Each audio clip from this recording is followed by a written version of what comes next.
اعوذ باللہ من الشیطان الرجیم بسم اللہ الرحمن الرحیم الحمدللہ رب العالمین والصلاة والسلام علی محمد و اہل بیتہ الطیبین الطاہرین تجہزوا رحمکم اللہ فقد نودی فیکم بالرحیل واکل العرجۃ علی الدنیا وانقلبوا بصالحم ما بحضرتکم من الزاد۔ خطبہ نہج البلاغہ کا 204، بس نہج البلاغہ کی شرح جاری تھی۔ 204 نمبر خطبہ کہ امام علی علیہ السلام نماز عشاء کے بعد کہ نماز جماعت امام پڑھاتے تھے اور اس کے بعد اپنے اصحاب کو نماز عشاء کے بعد آواز دیتے تھے، 3 دفعہ آواز دیتے تھے اور اس کے بعد یہ ندا دیتے تھے متوجہ کرنے کے لیے کہ آگاہ رہو آگاہ رہو، اور اس کے بعد یہ خطبہ ارشاد فرماتے تھے امام، یہ جملے ارشاد فرماتے تھے کہ تجہزوا رحمکم اللہ۔ بس امام اس خطبے میں ارشاد فرما رہے ہیں کہ تمام انسان کی جو دنیا کی زندگی ہے پوری، یہ جو دنیا کی زندگی ہے یہ کوتاہ ہے، گناہگار انسان کے لیے وحشت ناک منازل ہیں۔ قبر و برزخ اور قیامت یہ وحشت ناک منازل ہیں، خوفناک منازل ہیں۔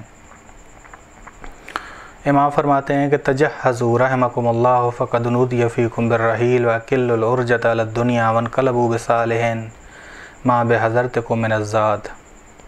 آمادہ ہو جاؤ، خداوند عالم تم پر رحم کرے، تمہیں کوچ کرنے کے لیے فرشتے ندائیں دے رہے ہیں، یا فرشتہ ندا دے رہا ہے، فرشتے ندائیں دے رہے ہیں، اور دنیا کی طرف توجہ نہ کرو، بہترین زاد راہ کے ساتھ خدا کی بارگاہ میں پلٹ جاؤ۔ بس امام فرما رہے ہیں کہ یہ ندائیں سنو، یہ ندا جو فرشتہ یا فرشتے دے رہے ہیں ان کو سنو۔ بس انسان کی فطرت سے مادی غبار اگر ہٹ جائے تو انسان کو یہ ندا سنائی دیتی ہے، یعنی یہ ندائیں سنائی دیتی ہیں۔ زاد راہ سے مراد کہ امام نے کہا کہ زاد راہ حاصل کرو، زاد راہ سے مراد ریاضت ہے، سیر و سلوک ہے، اور انسان معرفت کے لحاظ سے مضبوط ہو کہ معرفت بھی خود ایک زاد راہ ہے، سیر و سلوک، مضبوط عقیدہ، عمل صالح۔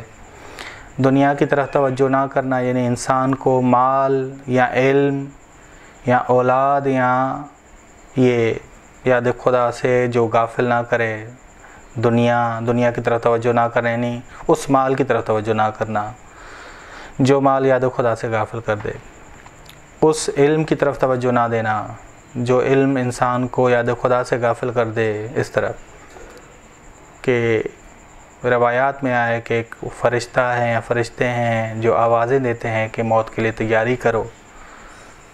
انقلابوا وانقلبوا بصالحین، امام فرماتے ہیں کہ پلٹ جاؤ، زاد راہ کے ساتھ خدا کی بارگاہ میں پلٹو۔ بس یہ انقلاب معنوی ہے، درونی انقلاب ہے کہ درونی طور پہ ہم نے آمادہ ہونا ہے۔ فإن أمامكم عقبة كؤودا ومنازل مخوفة ومهولة لا بد من الورود عليها والوقوف عندها۔ پس یقیناً تمہارے سامنے ایک بڑی دشوار گزار گھاٹی اور چند خطرناک منزلیں ہیں جن پر سے گزرنا ہے، جہاں ٹھہرنا ہے۔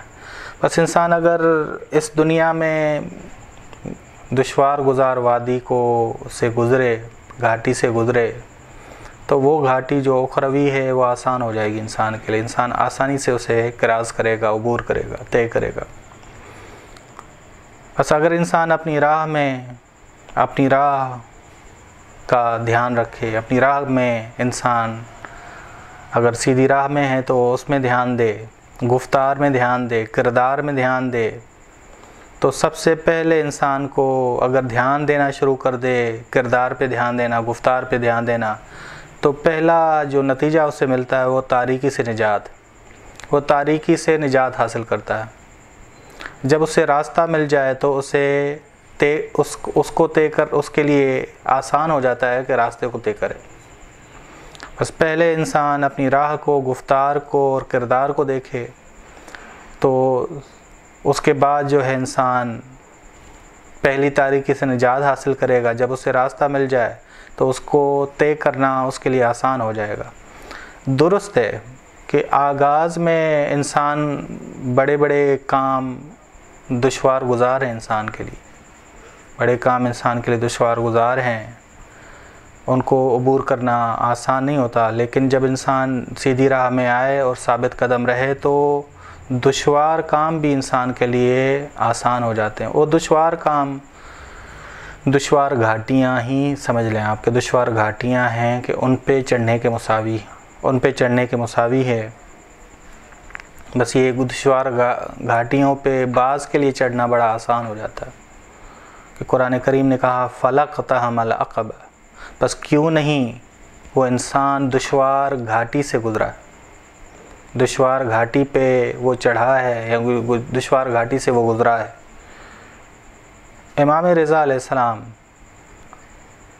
پسندیدہ کھانا بناتے، پسندیدہ غذا پکا کر فقراء کو کھلاتے تھے، اور خود امام سادی غذا کھاتے تھے. اور امام اس آیت کی تلاوت کرتے تھے فَلَقْتَحَمَ الْعَقَبَةَ. فَلَقْتَحَمَ الْعَقَبَةَ یعنی اپنی پسندیدہ چیز راہ خدا میں دینا یہ دشوار گھاٹی سے عبور کرنے کے مساوی ہیں، دشوار گھاٹی پہ چڑھنے کے مساوی.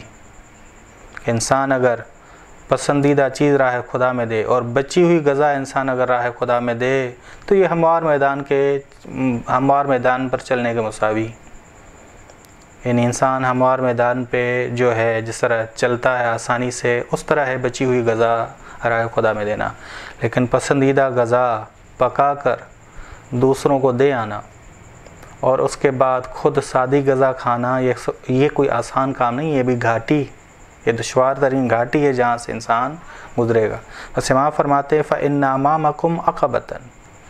بس دشوار گھاٹی تمہارے سامنے ہے، ایک بڑی دشوار گھاٹی ہے جس سے گزرنا ہے. بس انسان اگر دنیا میں دشوار گھاٹیوں کو طے کر لے تو آخرت میں دشوار گھاٹیاں اس کے لیے دشوار نہیں ہوں گی، وہ آسان ہو جائیں گی. بس دنیا میں جو اس نے آسان بنا دی، بس اس طرح امام رضا علیہ